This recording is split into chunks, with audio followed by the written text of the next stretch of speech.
You're listening to the Patriot Nation Podcast.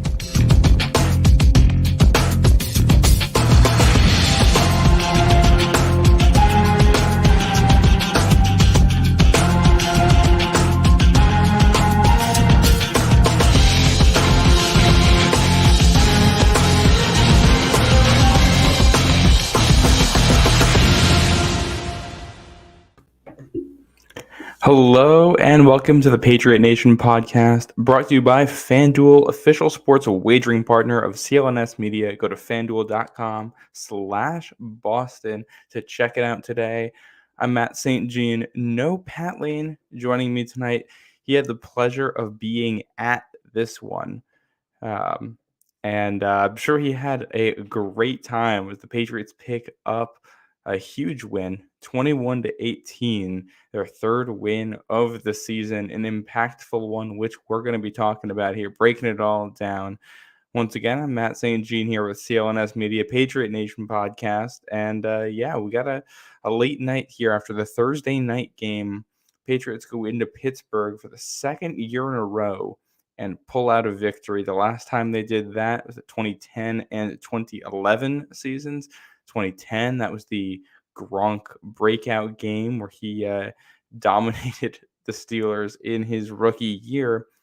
A surprising victory. The Patriots were not expected to win this game. They weren't expected to keep it that competitive. The line on this one was 6 points. So, the question for most really was, would they be able to keep it within a score? And they set the tone early. This is, like I said, their third win of the season, and there's something in common with all three of those wins.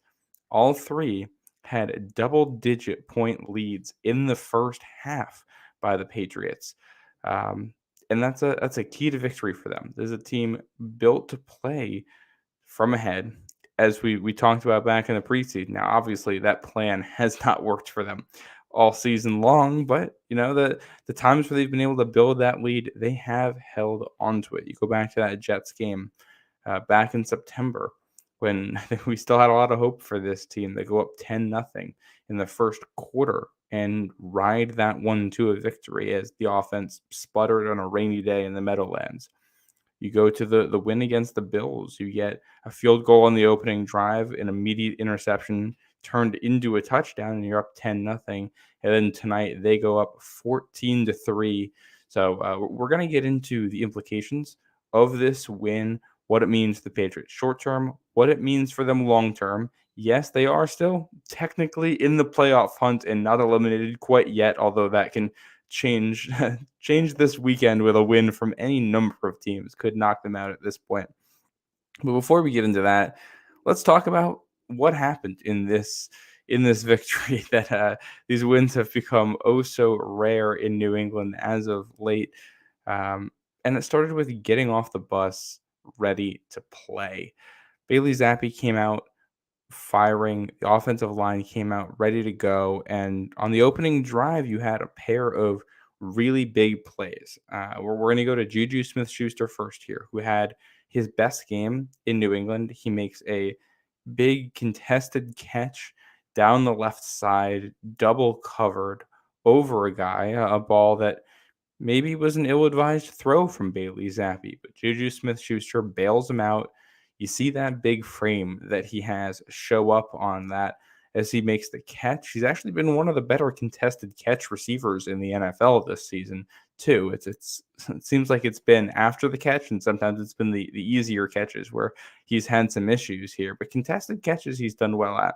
It was a 37-yard play. So you get an explosive play on that first drive, which after last week against the Giants felt like those we're never going to see those again in New England. So getting one right off the bat was good. And then after that, you get a 3rd and 9 from the Pittsburgh 25, and you get Bailey Zappe creating with his feet, picking up yards on the ground to move the chains, and they cash it in, dumps it off to Ezekiel Elliott, who takes it in from 11 yards out for the score. And all of a sudden you're up 7-0.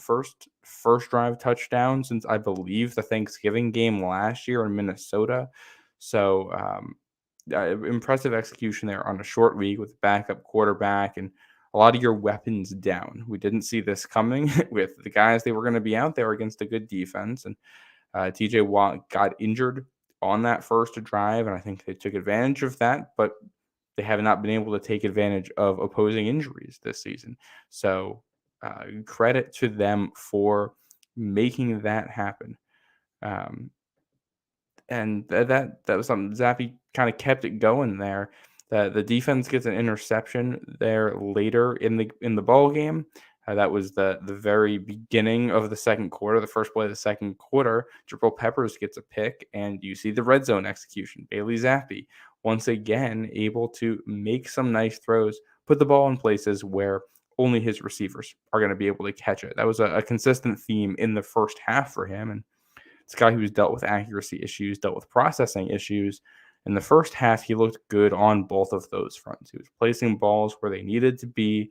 He was quick. He was decisive. I thought he did a good job of both attacking down the field and taking the checkdowns when they were there. And you see him using his feet. You see the pocket presence.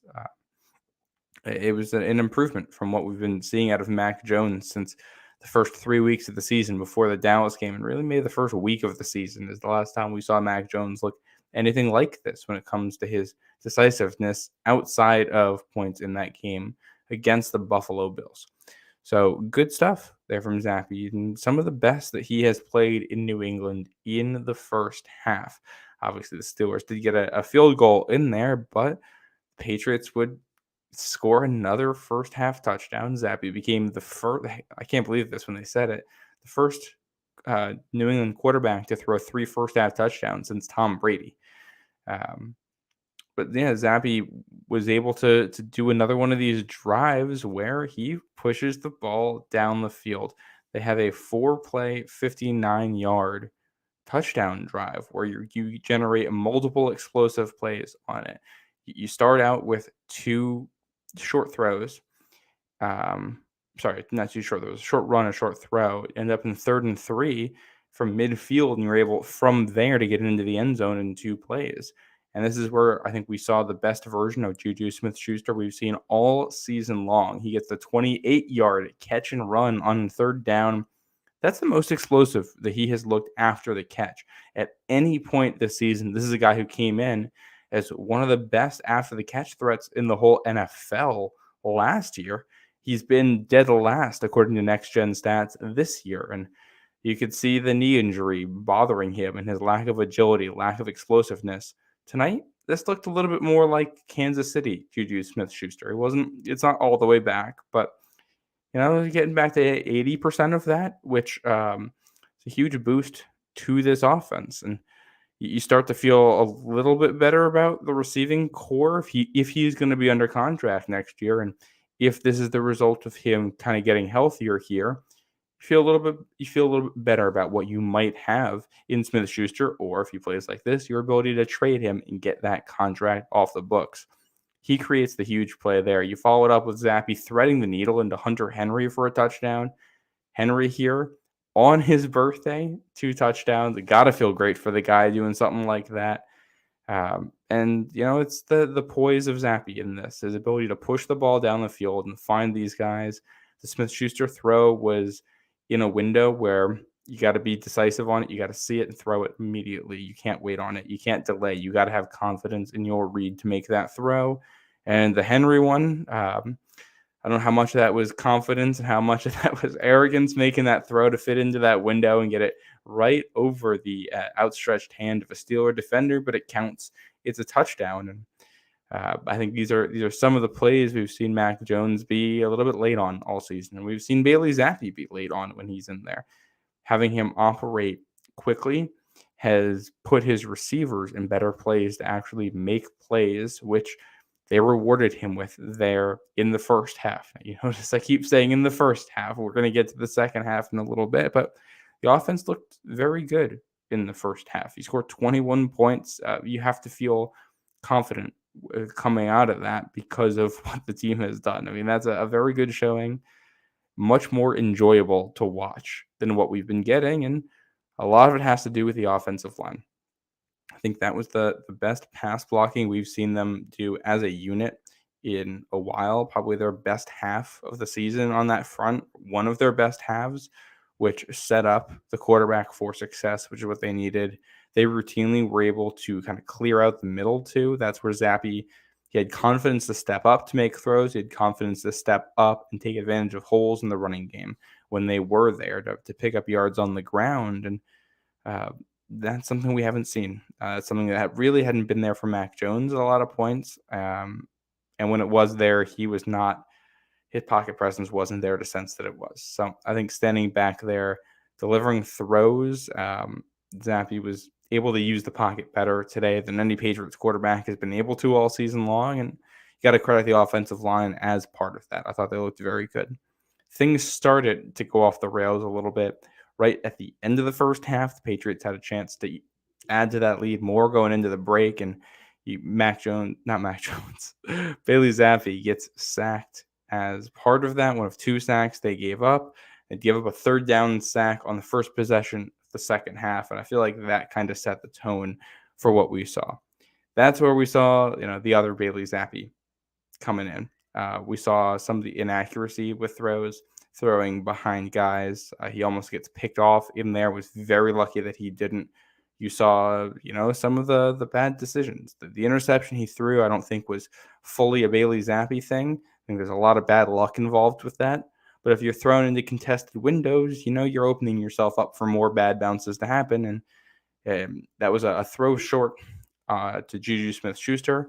And this is a two-level concept the Patriots like to run. And you got a drag route over the middle of the field and then an in behind it. And you're just stressing the middle of the field defenders. You kind of got to pick. Are you going to take the shallower route or are you going to take the deeper route? The shallower route was blanketed. The intermediate route there was open. And if Zappe sees that and is able to put the ball there, you got a first down, you're moving the chains. Instead, he throws it short. You get a lucky and unlucky bounce. Steelers come away with the football on the interception. And after that and the other non-pick that could have been were thrown behind guys, I think you saw the play calling start to scale it back and start to lean more in the running game. The defense knew it was keying on it, and things really, really started to slow down for them. I believe, if I have it right, 3 first downs by the offense in the second half, which kind of brought things back to what we expected coming into this game. And, I think you watched the first half and there was a little bit of, all right, is Zappe something that we can work with? I don't think anybody expects him to be the starter, but is he a guy who should be on the roster next year? And the second half, you did see some of the reasons why he didn't make the team out of camp, why he got put in that position. So tough there, and not all him. I think blocking was part of it. I think play calling was part of it. The execution of the guys around him was part of it, and game situation. You end up in a lot of third downs that were tough, where you're not able to convert that time, and you're playing with a lead. The Patriots decided to be more conservative. When Mitch Trubisky is the quarterback on the other side of the field, it's easy to be conservative when you look at what the Patriots defense was doing. One more note on the offense here. I'm going to talk about the defense after. Ezekiel Elliott, fantastic day. Over 150 yards from scrimmage. He had a receiving touchdown in there, which was huge. That's the one that got the scoring started off. He was very active as a check down option for Zappe and was able to pick up yards after the catch, which I think this is one of the areas where you could see Mac Jones was struggling and his processing was breaking down. A lot of his checkdowns were coming so late in the down that it was easy to defend for the defense. They were able to come up and tackle and rally to the ball. And Zappe was getting some of those out faster and giving his receivers the opportunity to run after the catch a little bit. So credit to him there, and Zeke took advantage of it. This is the best he's looked in a while with Ramondre Stevenson injured. I thought he looked fantastic tonight. So all in all, 21 points for this offense with these weapons out there on a short rest. It's a good performance for these guys. And you feel better about what you got in Juju Smith-Schuster going forward, maybe what you have in Bailey Zappe going forward as a backup on this team. And Hunter Henry, free agent this year. We're going to see where they go with him. The negatives on offense, Mike Gesicki, really, it didn't get involved that much. You weren't hearing them call his name at all. No receptions for him. Jalen Rager, no receptions, 1 target. Tyquan Thornton, 3 catches for 17 yards. That's not awful or anything, but he's not an impact to this game whatsoever. It was 3 guys for this offense. It was Juju, it was Zeke, and it was Henry. They didn't get much impact out of that, and 2 of those guys are free agents at the end of the season. So we're gonna see what direction they want to go in. Do they want to bring these guys back? What they decide to do with those guys long term, and how they look over the final 4 games of the season, but at least somewhat encouraging signs there. Defensively, the Patriots were stifling through long stretches of this game. They held Mitch Trubisky to 190 yards through the air. You get the early interception to set the tone.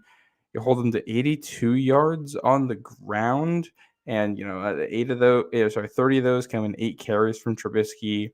Najee Harris was 12 carries for 29 yards. So Calvin Austin had a 12-yarder in there, and that kind of boosts the average. The other 3 rushers for Pittsburgh, 3.8 yards a carry, 2.4, and 1.6 yards a carry. They stifled Pittsburgh, forced Trubisky to beat them, and he just couldn't do it. I thought J.C. Jackson had some really rough moments with penalties, but he had some good moments in there. Jonathan Jones had good coverage in there. The defense as a whole played good football, kept Pittsburgh out of rhythm, and the Pittsburgh offense that has not been good all season long. The defense did a good job of, for the most part, just standing there and letting the offense combust as it has all season long. The Steelers were going to self-destruct if you gave them the opportunity, and Patriots defense gave them that opportunity. And I think there's nothing that signifies that more. I mean, each team has a turnover in there, and the Patriots turn their turnover into a touchdown to Hunter Henry. Steelers defense forces a turnover. Ezekiel Elliott makes a tackle to save it from being run back for a touchdown. And the Steelers get into a 4th and 2 situation in the red zone, go for it, and the Patriots are able to stop them. That was your difference in this ball game. So situational execution was as good as it's been all season on that front. Definitely not perfect, which I'm going to touch on here in a second, but good execution there. And then, the defense, they did a lot of rotating to confuse the heck out of Mitch Trubisky back there, which worked very, very well. We saw safety blitzes. Thought Miles Bryant, Jabril Peppers, Kyle Duggar all were very involved in the middle of the field and very good. Christian Barmore. At this point, he's going to be excellent. Anthony Jennings was dominant against the run. The whole team was dominant against the run. The defense looked as good as it has the last couple weeks, and put together another performance good enough to get the win, culminating in that 4th down stop with the game essentially on the line. And, we talked about letting the Steelers self-combust. It's 4th and 2 from midfield with the game on the line, and their answer was a contested deep shot. And if that's what they're going to take, you're going to let them throw that one over some of the shorter throws or checkdowns to pick up a 1st down any day of the week, especially because I think they did have somebody open there. And Jonathan Jones does enough to make a play on the ball and cover Deontay Johnson, and that's your ball game. So very good job from the defense there. Now, obviously not all perfect.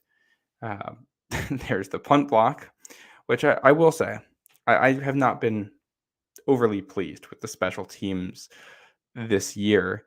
I think a lot of that has had to do with inconsistencies with the rookie kicker and a rookie punter, which is to be expected. And I think some of it can be blamed on coaching. That punt getting blocked, that's not coaching.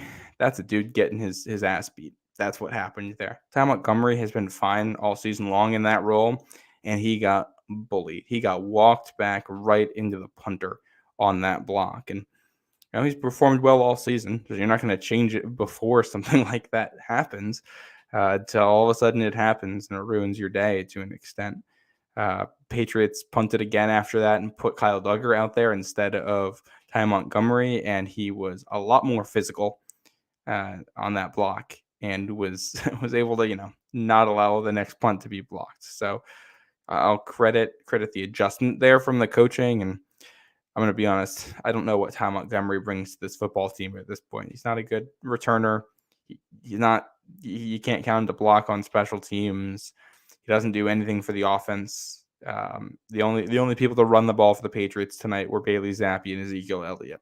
So if Ty Montgomery, he had one play in there, which is a 17-yard catch on a check down. Outside of that, he did nothing, and he's the negative impact on special teams. So, I don't know what he brings to the football team at this point. I also got to talk about penalties. I thought I'll describe it as creative officiating, but it was what it was. You have a 7-1 penalty disparity in this one. The Patriots were a little bit lucky that it wasn't 8-0 based on that the false start offsides discussion on the punt at the end, which I'm just going to be glad that the Patriots got that call. I see what the refs saw. I don't know if that's a false start, but I will gladly take it. But an area where we've been talking about all season, you want to be cleaner. Penalties didn't cost you in this one. It has cost them previously. If you're going to play in a lot of close games, you got to run a tighter ship. They haven't all season. You've seen it be an issue, and they're 3-7 now in one-score ball games. All three of their wins there, they're not getting blowout wins. Most of their games are these one-score games. It's just the two blowout losses and the loss in Miami that aren't. And that loss in Miami was a one-score game down late in the fourth quarter there. So they just haven't been able to execute there. They've been close with almost every single team that they've played, and consistently when they start ahead, they are able to hold on and execute enough to get it done. And when they have to play from behind, they just can't get over the hump on that. And that's kind of what we've seen from this team all season long. It's the same group, but when they get off the bus and play well, they can beat teams. You look ahead, they got Kansas City next week. We're going to be talking about that during the week, I'm sure. Interesting opponent coming in here, no longer Monday Night Football. We'll see how the Patriots get off the bus for that one. But yeah, I think that's most of my kind of X's and O's takeaways from what happened. I don't think you feel too differently about any of the players, with the possible exception of Juju, just because of how much more explosive he looked tonight in a little revenge game for him. And this was a nice little double revenge game. You got Juju Smith-Schuster going out there and making some really big plays on offense, and Landon Roberts, former Patriot for the Steelers, with the pick there. So. I don't know if he had the pick or if he forced the pick, but he also had a sack in there. Michael Walker had the pick, but it was Landon Roberts on the coverage on that play that forced the deflection. So, nice little double revenge game, which is fun. We're going to do an ad break here. Then I'm going to come back and we'll wrap up here. It's late. It's going to be a short show, but talk about some of the implications going forward for the Patriots, what this means in the bigger picture of their season. So we'll be back in a sec. Score early this NFL season with FanDuel, America's #1 sportsbook. Right now, new customers get $150 in bonus bets with any winning $5 moneyline bet. That's $150 if your team wins. If you've been thinking about joining FanDuel, there's no better time to get in on the action. The app is so easy to use. There's a wide range of betting options, including spreads, player props, over-unders, and more. So visit FanDuel.com/Boston and kick off the NFL season. FanDuel, official partner of the NFL. MA 21 plus and present in Mass. Hope is here. First online real money wager only. $5 pre-game moneyline wager required. First online real money wager only. $10 first deposit required. Bonus issued as non-withdrawable bonus bets that expire 7 days after receipt. See terms at sportsbook.fanduel.com. GamblingHelpLineMA.org or call 1-800-327-5050 for 24/7 support. Play it smart from the start. GameSenseMA.com or call 1-800-GAM-1234. Welcome back to the Patriot Nation podcast. It appears I'm having a camera issue here, so I don't know what's going on with that, but we'll continue the show here. Talk about the implications of this Patriots victory over the Steelers. I want to start by saying I'm happy that this team got a win. I'm happy for the players. You listen to them talk, the press conferences that they're doing. It's pretty clear that this has been weighing on them. You put in a lot of hard work. They've been going at this since late July, and it's almost Christmas.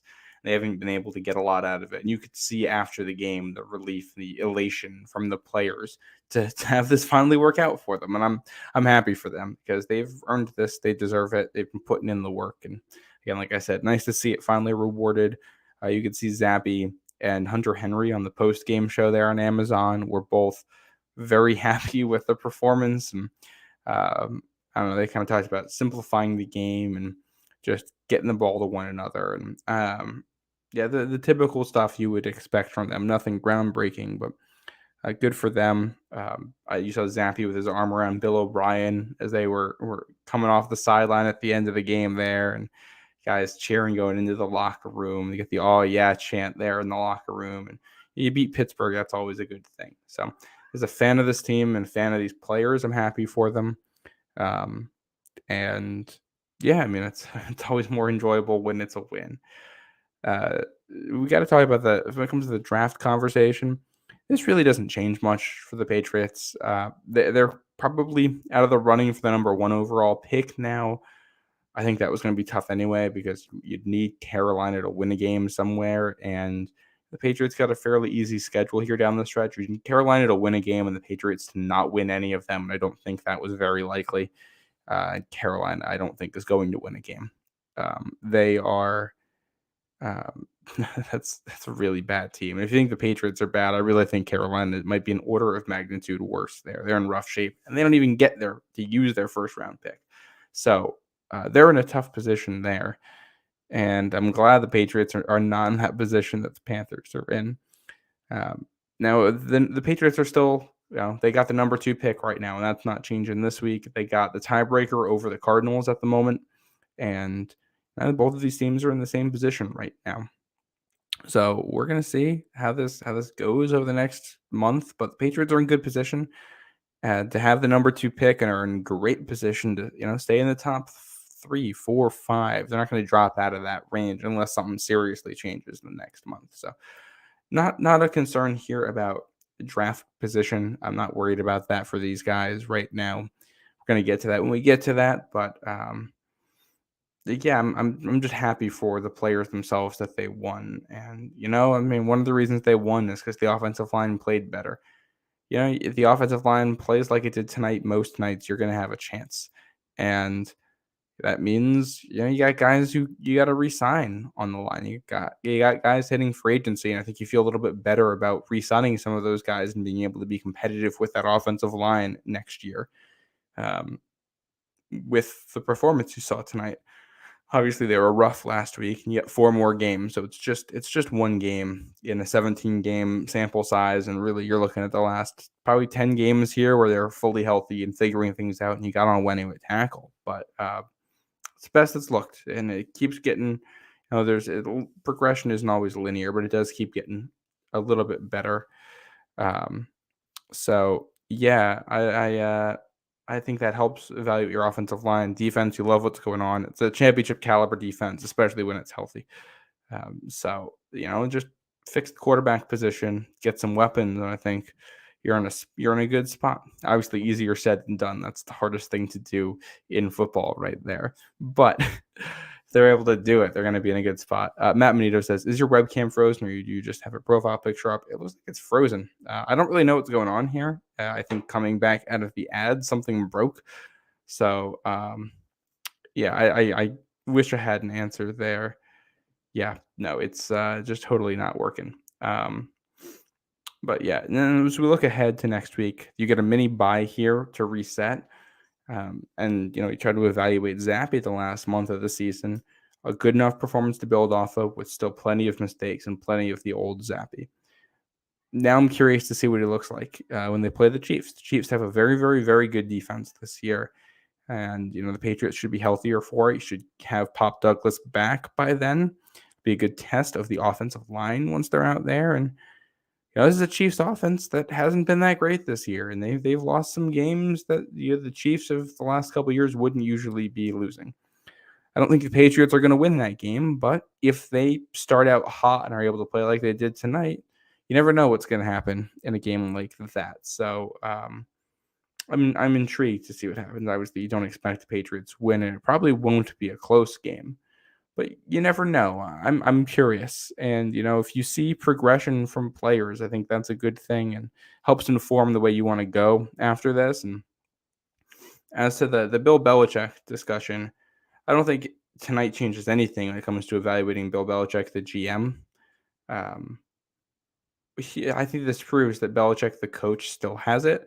I also think it proves that Belichick, the coach, is still very, very conservative. And in a game like this, where you have a quarterback who has been inaccurate, and the opponent has a quarterback who has been inaccurate, the opposing quarterbacks made bad decisions, and you're playing with a multi-score lead. I don't have any issue with playing conservatively, but this is something we've seen from Bill time and time again, and um, it doesn't change the evaluation of the way he fits the modern NFL, especially with the way the Steelers are run on the other side. But I think what you do see is that Belichick can still design a defense that can really, really get after a quarterback and make life miserable for him. And I think the team morale is a big thing here. I think at this point in the season, on the road, in the cold, against a team that's usually pretty physical and hard-nosed and well-coached, when you're 2-10, that's a spot where a lot of teams would fold. The Patriots didn't. I mean, they really could give up at any point, and the defense could turn around and say, "Hey, we're man, what am I playing for? We're not winning games," and they're not doing that. They're staying together. They're playing as a team.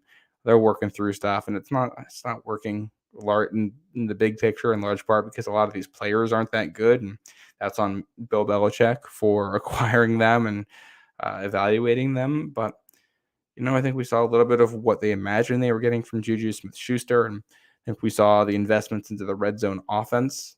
You get tight ends and running backs who can be a factor in the red zone and the way that impacts it. And, you go 2 for 2 in the red zone. You get a score from outside the red zone too, and 3 touchdowns. That's nice. 100% in the red zone. That's nice. They haven't gotten there very often, but they've been good in the red zone when they've gotten there. So I think you saw some of the stuff they've been working towards there. And had this puzzle come together the way they expected it to, I think we got a glimpse of what it would have looked like. So, I don't know if this changes anything when it comes to the way Kraft's going to look at things either. Maybe with if this stays like this for the next month, that'll sway Kraft's mind in a certain direction. As of now, I think we're changing things up. This offseason, it's going to be new decision makers in there, but we'll see. So I think that's going to do it for this one. It's late. We're over 30 minutes now, and it's just me, and there's not a lot to talk about out of this one. I think we're going to be back with Pat presumably next Wednesday, I would guess, sometime middle of next week as the Patriots gear up for the Chiefs. So we're going to be off here for about a week. So enjoy the mini bye. Enjoy watching a Sunday full of football without having to worry about the Pats this weekend. And we're getting close to Christmas. Good luck to everybody with their Christmas shopping as we get close to the holiday here, and they're decorating and everything. That's gonna wrap up the show for us. Matt Manito says his birthday is Sunday. Happy birthday to Matt Manito. And he says his final takeaway: winning is fun. Winning is fun. It would be nice to have the number 1 overall pick, but as somebody that wants to enjoy watching the game, I'm not going to complain about a win ever. I'm not going to do that. If you want to sit there and complain about the fact that the team won and might have worse draft position, you can do that to your heart's content, but I am just not interested in doing that. I'm a Patriots fan. I got to see the Patriots win today, and I got to see the players smiling after it, and I can be happy with that any day of the week, and twice on Sundays or apparently a Thursday night. So that's going to do it for me and Pat, who is at the stadium. Go check out his Twitter feed and all his pictures and all his stuff at the game. You'll hear from him next week when we're back. And all right. Thanks everybody for listening. This has been the Patriot Nation podcast, and we'll see you next Wednesday.